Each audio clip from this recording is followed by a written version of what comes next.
ఎవడు బతికాడు 350 అంటూ గతంలో ఓ కవి సందేహపడ్డారు.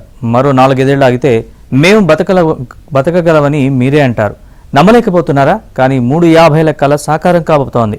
కృత్రిమ మేధ సహాయంతో ఈ అసాధ్యం సుసాధ్యం కాబోతోంది.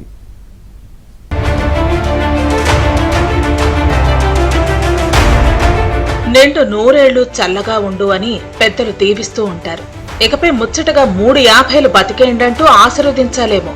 కృత్రిమ మేధ సాయంతో జన్యు మార్పిడి, వైద్య రంగాల్లో పరిశోధనలు వేగవంతం అవుతున్న నేపథ్యంలో ఇకపై 150 ఏళ్లు ఈజీగా బతికేయచ్చు. మనకు స్వాతంత్రం సగటు జీవితకాలం కేవలం 32 సంవత్సరాలు.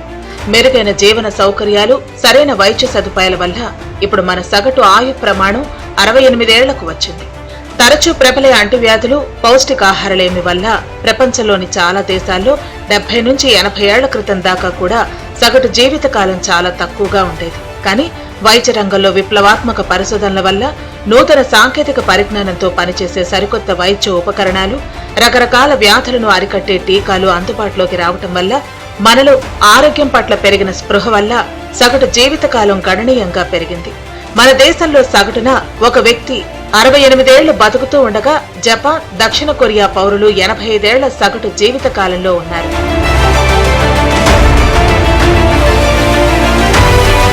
ఏఐ వల్ల 2030 నాటికి, అంటే కేవలం వచ్చే 5 ఏళ్లలోనే మానవ జీవితకాలం రెట్టింపు అవుతుందంటున్నారు సైంటిస్టులు.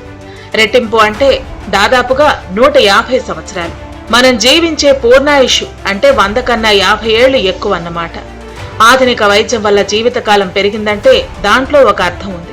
మరి కృత్రిమ మేధతో జీవితకాలం ఎలా రెట్టింపవుతుంది అంటే, వేలాది పత్రాలను సైతం వేగంగా పరిశీలించి క్షణాల్లో విశ్లేషించే శక్తి ఏఐకి ఉందంటున్నారు సైంటిస్టులు.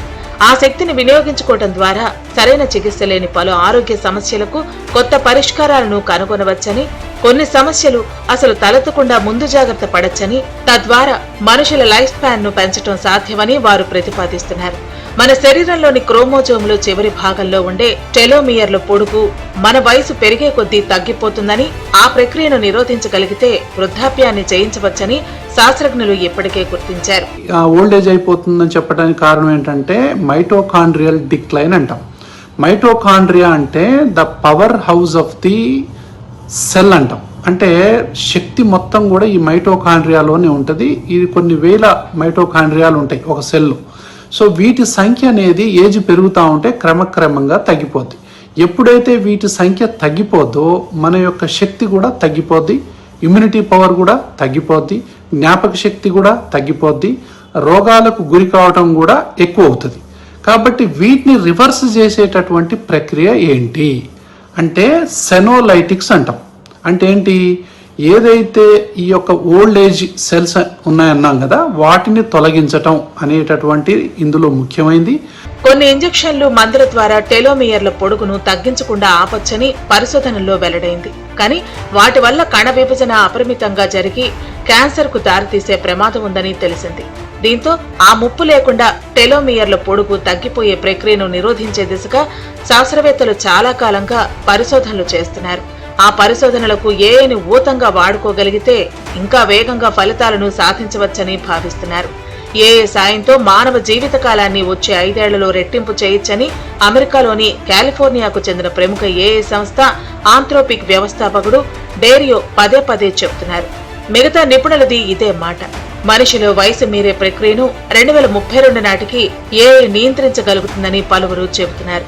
అప్పటికి కృత్రిమ మేధతో పనిచేసే మెడికల్ నానోబోట్లు అందుబాటులోకి వస్తాయని, మనకేదైనా రోగం వచ్చినప్పుడు ఏఐ సాయంతో సమస్య ఏమిటో గుర్తించి ఈ మెడికల్ నానోబోట్లను శరీరంలోకి పంపిస్తే అవి కణస్థాయిలో మరమ్మతులు చేస్తాయని చెప్పారు. అలాగే ఏఐ సాయంతో అప్పటికి మన మెదడులోని సమాచారాన్ని బ్యాకప్ తీయడం కూడా సాధ్యమవుతుందని అంచనా. రోగాలతో, రుష్టులతో బతకటం కోసం అయితే గనక ఈ రీసెర్చ్ అవసరమే లేదు. సో ఇప్పుడు జరుగుతున్నటువంటి రీసెర్చ్ ఏంటంటే ఎక్స్ట్రా ఇయర్స్ కూడా హెల్దీగా, డిగ్నిటీగా, మీనింగ్ఫుల్గా ఉండటం కోసం జరిగేటటువంటి ప్రయత్నం.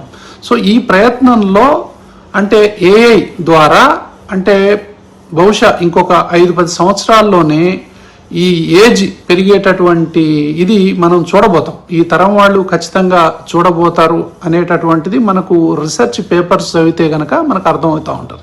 జన్యులోపాలను సరిచేయడానికి ప్రస్తుతం క్రిస్పర్ అనే జీన్ ఎడిటింగ్ టెక్నాలజీ అందుబాటులో ఉంది. అయితే ఇది ఇంకా చాలా ప్రాథమిక స్థాయిలో ఉంది. లోపం ఉన్న చోట సవరణకే ఉపయోగిస్తున్నారు. కానీ మన శరీరంలో జన్యువులు కాలక్రమంలో రకరకాల ప్రభావాలకు లోనే మార్పులు చెందుతూ ఉంటాయి. వాటన్నిటినీ ముందుగానే అంచనా వేసి జన్యు సవరణ చేసే వెసులుబాటు ప్రస్తుతానికి అందుబాటులో లేదు. ఈ ప్రక్రియలో సాయం తీసుకుంటే కాలక్రమంలో ఒక జన్యువులో ఎలాంటి మార్పులు సంభవించే అవకాశం ఉందో సమగ్రంగా విశ్లేషించి అంచనా వేస్తుంది. దానివల్ల చాలా రకాల అనారోగ్యాలను రాకుండా అడ్డుకునే అవకాశం ఉందని శాస్త్రజ్ఞులు చెబుతున్నారు.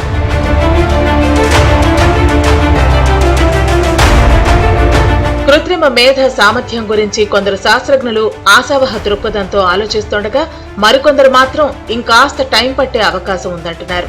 అయితే 150 ఏళ్లు కాకపోయినా ఏఐ ఆధునిక ఆరోగ్య సదుపాయాల వల్ల మనిషి మరింత కాలం ఆరోగ్యంగా బతికేలా చేస్తుంది. 1824లో అమెరికా ఆయు ప్రమాణం 40 ఏళ్లు కాగా ఇప్పుడు 80కి వచ్చింది. అంటే రెట్టింపైంది. కొత్త టెక్నాలజీతో ఇప్పుడున్న వయసు సైతం రెట్టింపయ్యే ఛాన్స్ ఉందని ఎక్కువ మంది చెప్తున్నారు.